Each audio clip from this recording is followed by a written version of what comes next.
Alright, what's up, y'all? I'm Ballin' Wine. I just thought I should get my review on Bound for Glory tonight. Um, Good things and bad things to say about it. Good things. Sting is the champion. In my opinion, that's a good thing. Now we won't. I hope we won't see as much of Kurt Angle as we have been seeing. Um, most of the matches were pretty good, but all in all, man, this show was really disappointing. But it was good at the same time. But anyway, before I get started, DVD recommendation. Get this if you're a Chuck Liddell fan. Yeah, it's a good DVD. It's called Ultimate Iceman. It talks about his younger years and you know his rise to the top of the UFC. Even though he's struggling, it's a good DVD. All right, first match of the night, Ultimate X match. It was alright. It was really really good. Let me take that back. I marked out a bunch during the match. You know what I mean? Like, but it was the best match of the night. You know what I mean? And they just gave it away at the beginning of the show, like TNA always does, But I'm not trying to hate on TNA, but just telling the truth.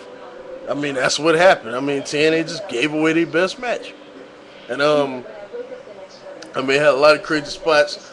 Either Skipper jumped off one of the trust, and uh, since she hit his double foot stomp with Homicide hanging in the corner. Um, what's the name? Hernandez did a border toss to I think it was Elite Skipper to the outside, or was it low key? No, it was low key. He did a border toss to low key on the outside to Elite. No, it was Elite Skipper. To Elite Skipper to the outside. So yeah, it was a really really good match. In my opinion, a 4-star match, solid 4-star match. Man, it was really really good. All right, second match was I'm trying to think. Oh yeah, the fight for the right little gauntlet they had, pointless. Could have had it on Impact, saved a lot of money and saved a lot of time. It took up about 15 minutes, and they could have just put that shit on Impact because most of the guys were like mid carders anyway. So matter of fact, I'd say all of them were mid carders, except for like the lower card guys and the tag teams they had in it. Like the Guns, they were in that match and they didn't have a match on the show, which I didn't get. So yeah, all right, yeah, that was about a 2-star match. It was better than the one they had on Impact last year. But they could have had that on Impact. They didn't need that match on the show. I know a lot of people are gonna be like, oh man, all these TNA dick riders gonna come on here. Oh man, the match was awesome, man. You had to see it and had all these spots in it. The match was stupid and pointless, and they didn't need it on the pay per view. Just how I see it. They had the tag team title match. The promos and stuff I'm not even gonna talk about because most of them were shit except for the one that AJ cut when he was shouting out like his family and his bullies that jumped him and shit that lived in his home. Actually, he's from Gainesville. It's just he's from that whole Atlanta area. So yeah, he was shouting out like everybody he knew, and that shit was pretty funny. But the rest of the promos on the show pretty much sucked. Um, Karen Angle looks so fake like she always does. The bitch don't never look believable, man. Anyway, um, I just hate her. They need to get her off TV. But after that, you had a tag team title match. AJ and Tom Cole the champs in a decent match. Pac-Man had a replacement. This dude named what was his name? What was his fucking name? I can't remember. Something Creed. I think it was Cautious Creed or something like that. He could wrestle a little bit, so I didn't mind. It didn't go longer than it needed to. It did its job. 2.5 stars. Now you should run out and go see, but it was really good. It was good. It was good. I ain't say really good, but it was good. It did its job. I like the spot AJ did though, the shooting star press from the top. I hadn't seen him do that in a long time. I hadn't seen him do a lot of the moves he did in this match in a long time. He was AJ Styles instead of the AJ now. He was actually wrestling like AJ Styles. You know what I mean? So that's always nice to see. Then he had the what was after that? I think it was the X Division title match after that. I'm not exactly sure. I'm not 100% sure. But yeah, that match was good also. I say 3 stars, man. The ending I didn't even see coming, like the lethal combination from off the top and like how he caught him, like in a backbreaker. That jump was tight. I give them that. But nothing. It was alright. You know what I mean? It was okay. But no, it was pretty good. I get about 3 stars. This ain't the best review. I'm just trying to go through like all the matches in my head. But yeah, it's 3 stars. But I wish they would have gave it like a little bit more time. But I really liked the end of that match because I didn't see it coming. All right, next, what was after that? Fuck. What was after that?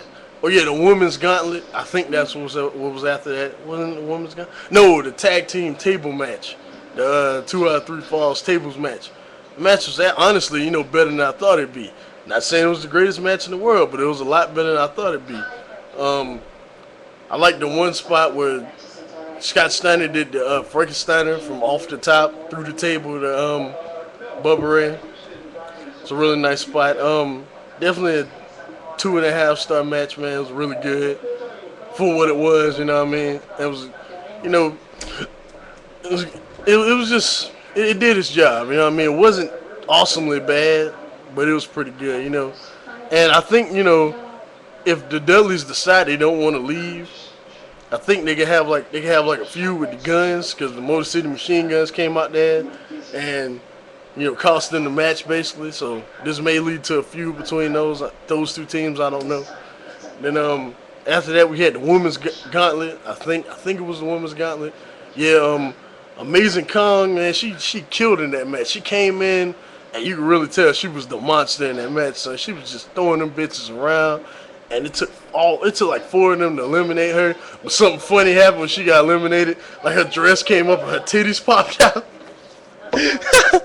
my brother was like, "Ugh," but I was laughing. I thought it was funny.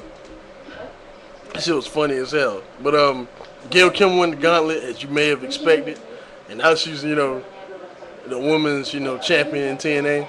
I give this match 3 stars. It's like the best women's match I've seen in a long time. Maybe I'm just saying that because it was a gauntlet, but it was good. You know what I'm saying? I give this match 3 stars. It was a really good women's match. What was after that? I think it was Joe and Christian after that.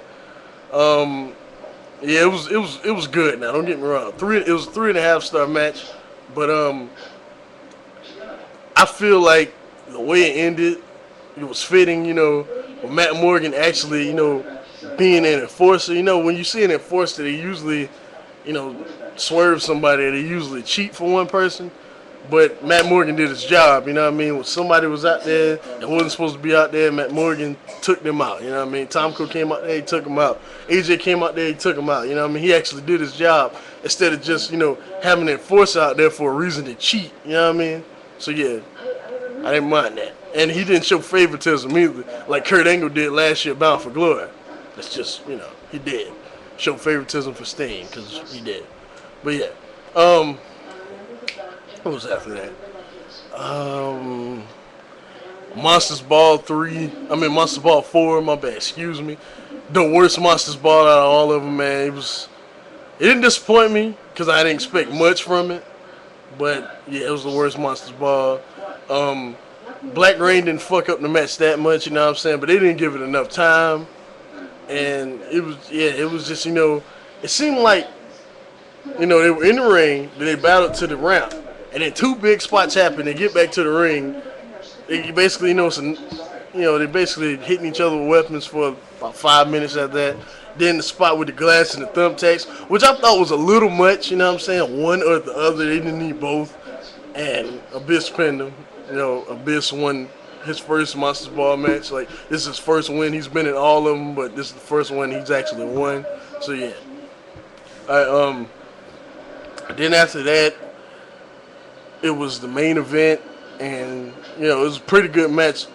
Another 3.5 star match, man. It was, why didn't you say 3.5 stars? Definitely 3. I don't know, maybe 3.25. But yeah, it was a good match, man. I ain't gonna lie. It started kind of slow. That's why I can't give it as high as I wanted to give it. And it wasn't a 5-star match like all these motherfuckers were expecting. Way too many run-ins. Yeah, Karen Angle, it was predictable, you know what I'm saying? Yeah, Karen Angle come out there, and the Police come out there, and Kevin Nash came out there, and it was just way too predictable. But the end of the match, was kind of hectic because you didn't know who was going to win, but it had too many run-ins. It felt like an Impact main event, you know what I mean? So, yeah, it was a good match, but wasn't that great.